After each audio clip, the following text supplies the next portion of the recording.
कुंदन सिंह चौहान आपका अपने YouTube channel यूरिज्म पर हार्दिक स्वागत करता हूं। आज दोस्तों हम बात करेंगे सबसे पहले ये कि आप यदि हमारे चैनल पर नए हैं तो सब्सक्राइब कर लीजिए ताकि आने वाली वीडियो की समस्त वीडियो की नोटिफिकेशन आप पर सबसे पहले पहुंचे। और आप पहला ये हम बताना चाहते हैं, आज हम भूगोल के बारे में बात करेंगे स्टार्टिंग पॉइंट से, इसलिए ज़्यादा से ज़्यादा अपने ग्रुप में शेयर कीजिए, ज़्यादा से ज़्यादा लाइक कमेंट और सब्सक्राइब करना जरूर दोस्तों ना भूलें।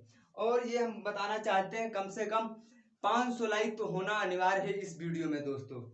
500 लाइक तो बनता ही दोस्तों। सबसे पहले हम बात करेंगे ब्रह्मांड के बारे में। ब्रह्मांड के बारे में सबसे पहले किसने कंसेप्ट दिया ब्रह्मांड, भूगोल के बारे में बात करेंगे तो सबसे पहले दोस्तों निकल के आता ब्रह्मांड। ब्रह्मांड का अध्ययन सबसे पहले किसने किया, किस वैज्ञानिक ने किया? तो ये दोस्तों थे यूनान के वैज्ञानिक जो प्लेटो के एक शिष्य थे अरस्तु, और उनके एक शिष्य थे प्लेटो के ही, जिन्हें हम टालमी दोस्तों कहते हैं।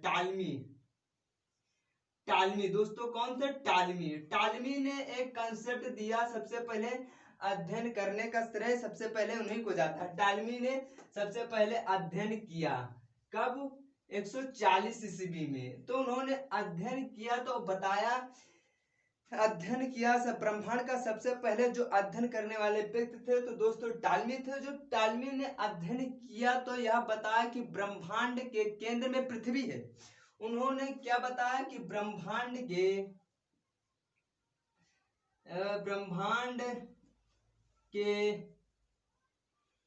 केंद्र में पृथ्वी है। क्या है? सेंटर में दोस्तों, ब्रह्मांड के सेंटर में सबसे पहले क्या है? पृथ्वी है। क्या हमारी अर्थ है। उन्होंने यह कंसेप्ट दिया। उनका सबसे पहले यह कंसेप्ट था, या उनका कंसेप्ट कितने दिनों तक बना रहा दोस्तों? यह कंसेप्ट उनका कितने दिन को, फिर एक वैज्ञानिक इसके उपरांत आते हैं जिन्हें हम क्या दोस्तों कहते हैं, विचार आता है। पोर्टलैंड के एक वैज्ञानिक थे जिन्हें कापरनिकस के नाम से भी जाना जाता है। कौन दोस्तों थे? पोर्टलैंड के एक वैज्ञानिक थे। ये दोस्तों कहाँ के रहने वाले थे, किस देश के थे? तो ये दोस्तों मिस्र यूनानी थे, यूनान के रहने वाले थे। कहाँ के दोस्तों? यूनान के रहने वाले थे। या पूछा जा सकता है सबसे पहले, या आ सकता है यहाँ से ऑब्जेक्टिव निकल कर, ब्रह्मांड का अध्ययन करने वाले सबसे पहले व्यक्ति कौन थे? तो दोस्तों ब्रह्मांड का सबसे पहले अध्ययन करने वाले जो वैज्ञानिक थे या जो व्यक्ति थे तो टालमी थे। इन्होंने कब किया दोस्तों? तो 140 ईस्वी में अध्ययन स्टार्ट किया। ये कहाँ के रहने वाले थे दोस्तों? तो यूनान के रहने वाले थे। इन्होंने अपना की अवधारणा क्या बताई, कौन सा कंसेप्ट दिया? तो दोस्तों इन्होंने कौन सा कंसेप्ट दिया कि ब्रह्मांड के केंद्र में क्या है दोस्तों? पृथ्वी है। इन्होंने बताया कि ब्रह्मांड के केंद्र में पृथ्वी है। फिर यह अवधारणा दोस्तों कितने दिनों तक बनी रही? ये दोस्तों अवधारणा कितने दिनों तक बनी रही? इनका यह कंसेप्ट कितने दिनों तक बना रहा? ब्रह्मांड के केंद्र में पृथ्वी है। इनका यह कंसेप्ट दोस्तों बना रहा 1543 ईस्वी में, जो एक पोर्टलैंड के रहने वाले वैज्ञानिक थे, जिन्हें दोस्तों पोर्टलैंड के वैज्ञानिक थे जिन्हें दोस्तों कापरनिकस के नाम से जाना जाता है। कापरनिकस के नाम से जाना जाता है। इनका जो कंसेप्ट था 140 ईस्वी से दोस्तों था, 140 ईस्वी में कंसेप्ट इन्होंने दिया कि ब्रह्मांड के केंद्र में पृथ्वी है। क्या बता? सेंटर में बताया दोस्तों। फिर ये कहाँ के रहने वाले? यूनान के थे। यह कंसेप्ट इनका बना रहा 1400 वर्षों तक। कितने दोस्तों? लगभग 1400 वर्षों तक चला।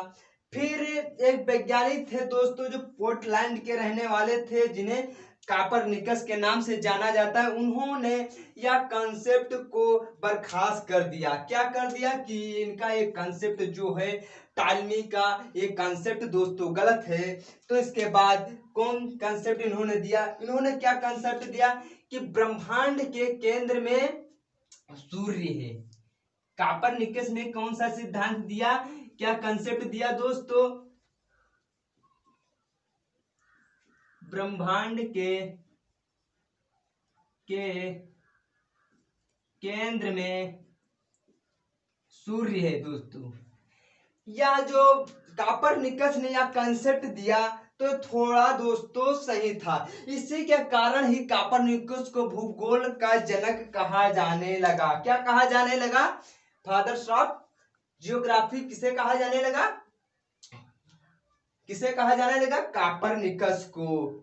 क्या उन्होंने दिया कंसेप्ट कि ब्रह्मांड के केंद्र में सूर्य है। यह कंसेप्ट इनका पूर्ण रूप से सही नहीं था दोस्तों, लेकिन कुछ हद तक ये सही रहा।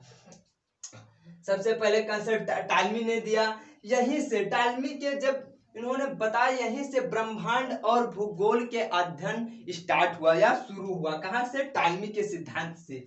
यहीं से दोस्तों ब्रह्मांड का भूगोल का अध्ययन शुरू हुआ। फिर 1543 में आए कौन से? एक कापरनिकस। दो दोस्तों पोर्टलैंड के रहने वाले थे। इन्होंने बताया कि ब्रह्मांड के केंद्र में क्या है दोस्तों? सूर्य है। फिर इसके बाद हम बात करते हैं, यह कंसेप्ट इनका फिलहाल थोड़ा वही रहा दोस्तों। फिर बात करते हैं दोस्तों, आगे हम बात करते हैं यह कंसेप्ट या अवधारणा इनकी कितने दिनों तक बनी रही दोस्तों। फिर दोस्तों बात करते हैं विलियम हर्थले, जो एक वैज्ञानिक थे। विलियम हर्थले आए 1543 के बाद न, सॉरी दोस्तों, हाँ। फिर इसके बाद आते हैं 16वीं शताब्दी के अंत में। फिर दोस्तों बात करते हैं 16वीं शताब्दी के अंत में जोहान केपलर, एक दोस्तों जोहान केपलर वो एक ऑर्बिट के चक्कर लगाते हैं। क्या लगाते हैं दोस्तों? एक ऑर्बिट है, एक ऑर्बिट है दोस्तों। ऑर्बिट के क्या करते हैं दोस्तों? चक्कर लगाते हैं। चक्कर लगाते हैं। किसने कंसेप्ट दिया? तो जोहान केपलर ने दिया। क्या केपलर दिया कि सारे जो आकाशीय पिंड हैं एक ऑर्बिट के चारों ओर चक्कर लगाते हैं। क्या दिया? जोहान केपलर ने दिया दोस्तों ये कंसेप्ट है। चक्कर लगाने का तात्पर्य है कि एक के चारों ओर चक्कर लगाते हैं। किसने दिया? 16वीं शताब्दी के अंत में एक वैज्ञानिक हुए जिन्हें जोहान केपलर के नाम से जाना जाता है। उन्होंने बताया जितने भी आकाशीय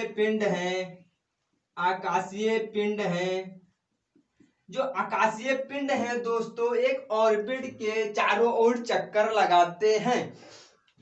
फिर बात निकल कर आती है दोस्तों कि थोड़े दिनों के बाद या कुछ समय पश्चात एक और वैज्ञानिक हुए जिन्हें जाना जाता है विलियम हर्शले।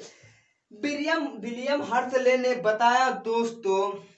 फिर दोस्तों किसने कौन कौन सा विचार दिया इस सारणी के माध्यम से हम समझेंगे। क्या बताया? ब्रह्मांड के केंद्र में पृथ्वी है। या कंसेप्ट या खोज किसने की? टालमी ने की दोस्तों। कब की? 140 ईस्वी में। फिर बात निकल के आती है इनके कंसेप्ट कितने दिनों तक रहा, तो कब तक मान्य रहा? 1543 तक दोस्तों, 1543 तक मान्य रहा। इसके बाद जब कापरनिकस आए तो उनके जो कंसेप्ट को बर्खास्त कर दिया कि गलत है। तो उन्होंने बताया ब्रह्मांड के केंद्र में क्या है? तो सूर्य। किसने बताया? कापरनिकस ने। यह पूछा जा सकता है ब्रह्मांड के केंद्र में सूर्य है, किसने या खोज की? तो एक कापरनिकस ने की। कक्षा तथा सूर्य की खोज किसने की? कि बताया कि सारे आकाशीय पिंड एक ऑर्बिट के चारों ओर चक्कर लगाते हैं। किसने कहा दोस्तों? तो जोहान केपलर ने दिया। कब? 16वीं शताब्दी के अंत में। फिर क्या निकल के आता है? हर्शले ने क्या कहा कि जो ब्रह्मांड आकाश गंगाओं का समूह है। आकाश गंगाओं का क्या है दोस्तों? समूह है। किसने दिया? हर्शले ने। कब? 1805 ईस्वी में। फिर बताया आगे कुछ और विद्वान है जिन्हें हबल महोदय के नाम से जाना जाता है। हबल महोदय ने 1920 में दोस्तों दिया, क्या दिया कि ब्रह्मांड विस्तार कर रहा है, ना कि विस्तार, ना कि आकाशगंगा का समूह है, बल्कि ब्रह्मांड विस्तार कर रहा है, मतलब बढ़ रहा है। क्या कर रहा है? बढ़ रहा है। सबसे पहले अब हम आपसे पूछे रिवीजन के मोड पर, तो आपसे पूछे कि किसने खोज की कि ब्रह्मांड के केंद्र में पृथ्वी है? तो किसने दोस्तों की? टालमी ने की। ये कंसेप्ट आप क्लियर करते चलना दोस्तों। फिर बात करते हैं आगे हम दोस्तों। सबसे पहले ये देखते हैं कि अब पृथ्वी कैसे गति करती है, हम क्यों नहीं जान पाते हैं। तो हम लोग कितनी गति से घूमते हैं? 1610 किलोमीटर किलोमीटर प्रति घंटे की रफ्तार से दोस्तों क्या कर रहे हैं? हम लोग गोल गोल घूम रहे हैं। यही कारण है कि हम लोग ये नहीं जान पाते हैं कि पृथ्वी घूम रही है। बचपन हम लोग देखा करते कि सूर्य घूम रहा है कि चंद्रमा घूम रहा है। इतनी गति से हम लोग घूम रहे हैं, 1610 किलोमीटर प्रति घंटे की रफ्तार से हम घूम रहे हैं। फिर बात करते हैं दोस्तों, फिर बात करते हैं कि ब्रह्मांड की उत्पत्ति कैसे हुई दोस्तों की उत्पत्ति उत्पत्ति दोस्तों कैसे हुई, ब्रह्मांड की उत्पत्ति कैसे हुई? तो सबसे पहले क्या निकल के आता है दोस्तों? सबसे पहले यह निकल कर आता है कि ब्रह्मांड की खोज, सॉरी दोस्तों, ब्रह्मांड की उत्पत्ति कैसे हुई? तो सबसे पहले सिद्धांत दोस्तों बात करेंगे ब्रह्मांड की उत्पत्ति कैसे हुई। तो ब्रह्मांड की उत्पत्ति के बारे में सबसे पहले कंसेप्ट निकल के आया, किसने दिया कि ब्रह्मांड की उत्पत्ति के बारे में बात करें तो 3 सिद्धांत आते हैं। सबसे ज्यादा 3 सिद्धांतों के बारे में बात की गई। सबसे पहले महाविस्फोट, जिसे बिग बैंग थ्योरी कहते हैं दोस्तों, थ्योरी कहते हैं। बिग बैंग थ्योरी के बारे में बात करें तो आज से 13.7 अरब वर्ष पूर्व पृथ्वी हमारी अग्निकाय पिंड थी। क्या थी दोस्तों? अग्निकाय पिंड थी, जिसके आकस्मिक विस्फोट से के कारण ताप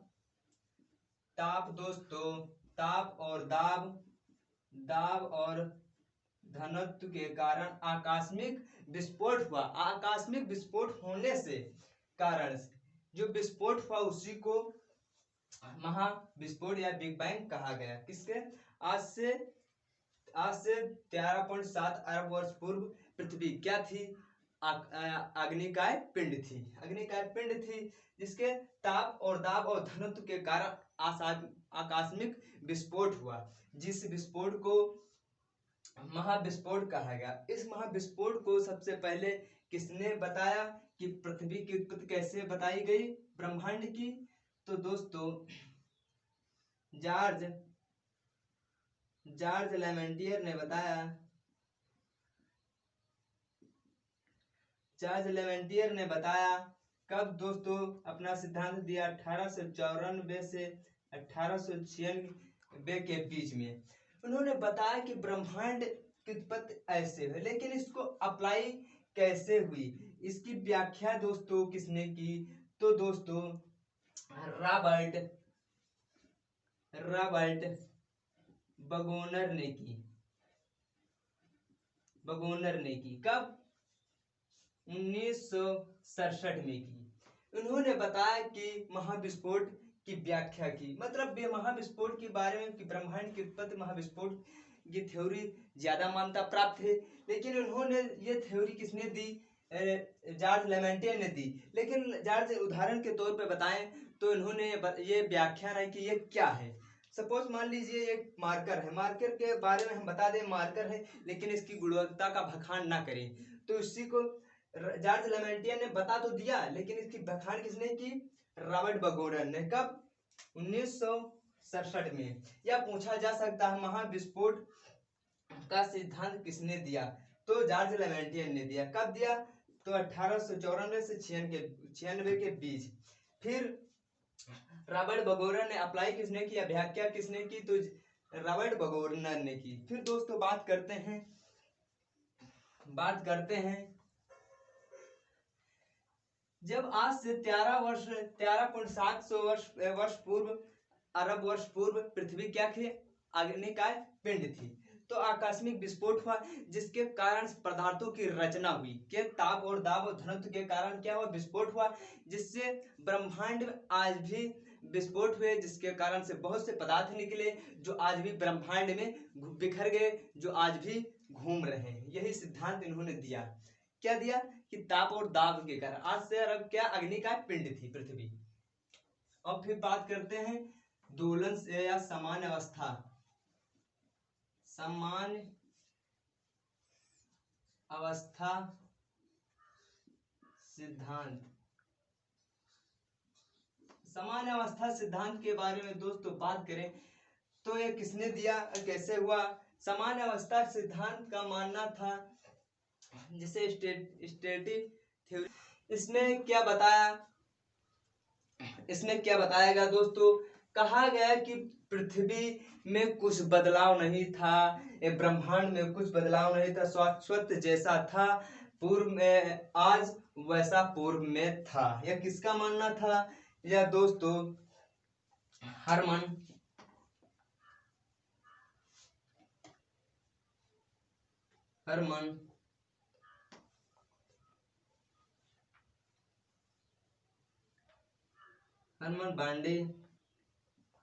बांडे और थॉमस गोल्ड का था। किसका था, थॉमस गोल्ड था। हरमन बांडे और थॉमस गोल्ड का था। यह किसका मानना था, थॉमस गोल्ड था। कि सामान्य अवस्था मतलब क्या हुआ कि दोस्तों सामान्य अवस्था सिद्धांत किसने दिया, तो दो लोगों ने अवधारणा थी, हरमन बांडे और थॉमस गोल्ड की। किसकी थी, उन्होंने बताया कि ब्रह्मांड की जो उत्पत्ति हुई सामान्य अवस्था सिद्धांत में, वह शाश्वत जैसे प्रेजेंट टाइम में थी ऐसे था, इसमें कोई चेंज नहीं हुआ। समान अवस्था सिद्धांत किसने दिया,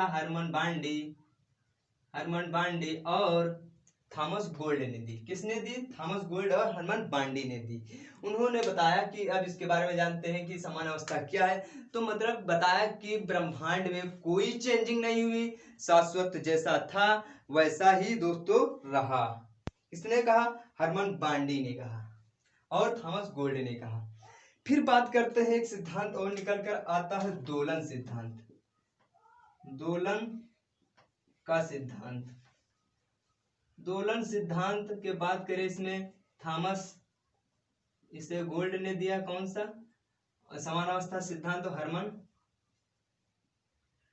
बांडे ने दिया। क्या दिया, हरमन बांडे और थॉमस गोल्ड ने दिया ये समान अवस्था सिद्धांत। इसके बारे में बात करते हैं तो दोस्तों इसे दिया एलन